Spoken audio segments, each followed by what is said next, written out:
Federal Cabinet meets tomorrow with sections of the business community wanting the government to recommit to a carbon emissions trading scheme. The meeting comes as a new report suggests Australians will be paying billions of dollars a year extra for electricity if a price for carbon is not introduced soon. Andrew Robertson reports. The government may have postponed the introduction of a carbon emissions trading scheme, but the scheme's shadow is already looming large over the electricity industry. Generators and the investors that back them are in a corner. No one's going to finance a new coal-fired power station commercially. State governments may be silly enough to go there, but no one is going to build that commercially because they know that there's a price tag on pollution coming, but they just don't know when. With investment in renewable energy stalling, stopgap options are being considered. The Climate Institute is worried cheap to build but costly to run gas-fired power stations will add up to 6% to the cost of electricity, even if a carbon price were announced tomorrow. In 2020, that could cost the economy up to $2 billion. That's a dead weight, what they call a dead weight loss to the economy. There's no benefit to the broader economy or to consumers, and so it needs the government to set a very clear signal when it's going to put the limit and price tag on pollution, and we hope it needs to do so in the life of the next parliament. And it's not just the power industry that's being affected by the lack of a carbon price.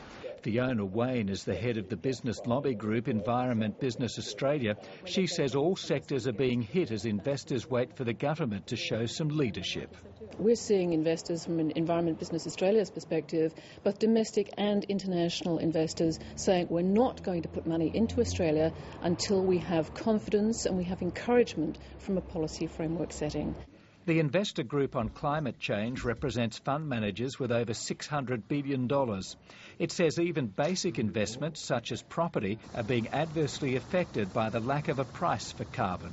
We know that pricing energy use in buildings is very difficult, and we need some kind of regime to do that. And so, do you buy an old building or do you buy a new building? These are real questions for investors. Do you refurbish an old building? It's because of that type of uncertainty that Nathan Fabian believes tomorrow's Cabinet meeting is crucial. What it really should decide is that we need a framework for pricing emissions as soon as possible. Most business people and investors have been calling for that for some time. If it can't see its way to deliver that, we need to know what this consensus building process looks like, and we need as much of a commitment as the government can give that will implement this framework for pricing emissions in the next term.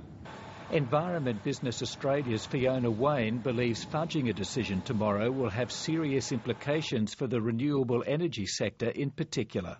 Geothermal, marine energy, solar energy all need very early stage investments so that they can scale up in time to make a difference. If that investment doesn't come to Australian projects, it will go to Chinese projects or European projects or American projects. Fiona Wayne points out that the government's current revised emissions trading scheme timetable of 2013 will in effect mean that major carbon reducing infrastructure won't be built till the end of this decade.